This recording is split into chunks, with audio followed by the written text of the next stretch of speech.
Africa's biggest challenge is developing its own people to create and sustain prosperity for themselves.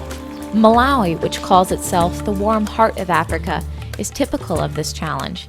It is the sixth poorest country in the world and has a national unemployment rate of over 85%.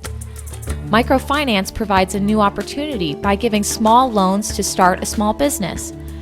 But having money alone will not solve the problem.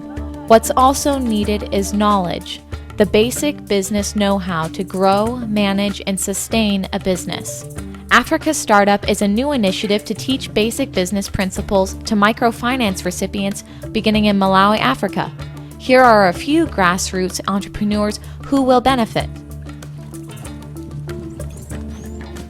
Elementary school teacher Rosalind Rashid tripled her income after she started selling popsicles to children at her school. As you know, this is rainy season. It is moving slowly, but during hot season, it's a very hot business. She hopes to put her daughter into a better high school with the profits. Africa Startup will teach her how to track sales and the basics of budgeting and savings so her children Linda, Paul, and Simeon can go to school.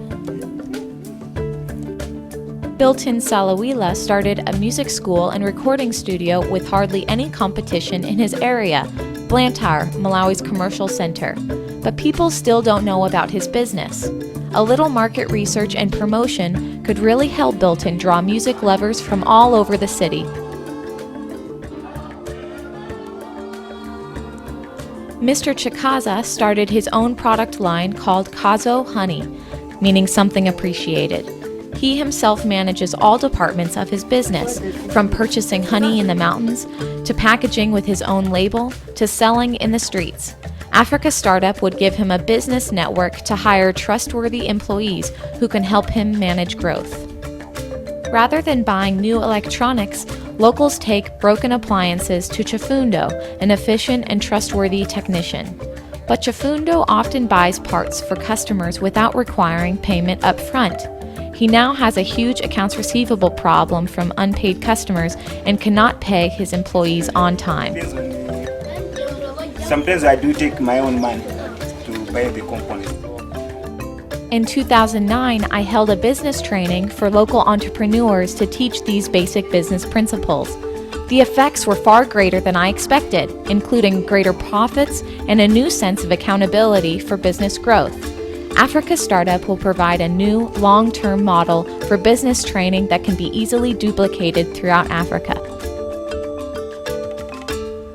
It works with local microfinance institutions and their borrowers to leverage the capital for sustainable growth. University students like those at the University of Malawi will teach business classes with the help of Africa Startup staff and university students from America. Seattle University will consult with the business owners and students once a week via webinar to pass on encouragement and new ideas. Students in America want to extend their business school knowledge to the grassroots people in extreme poverty.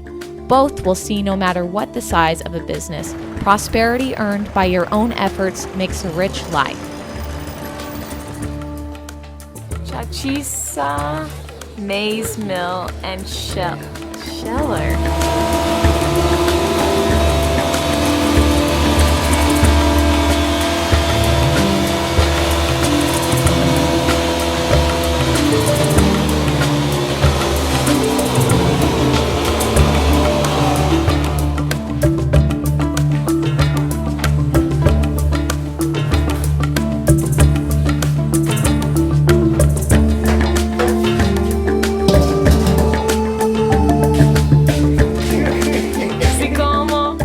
I'm Brother Steve Sundberg, president of Seattle University, and our mission at Seattle University is empowering leaders for a just and humane world.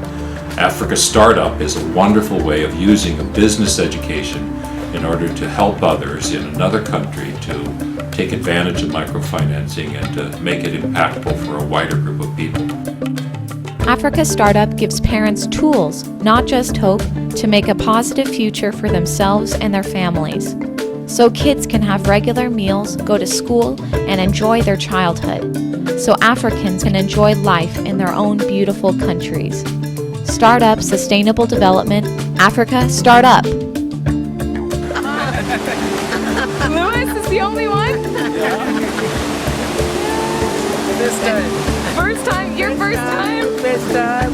Do you mind if I ask how many years it's taken for you to climb a mountain? 65 years.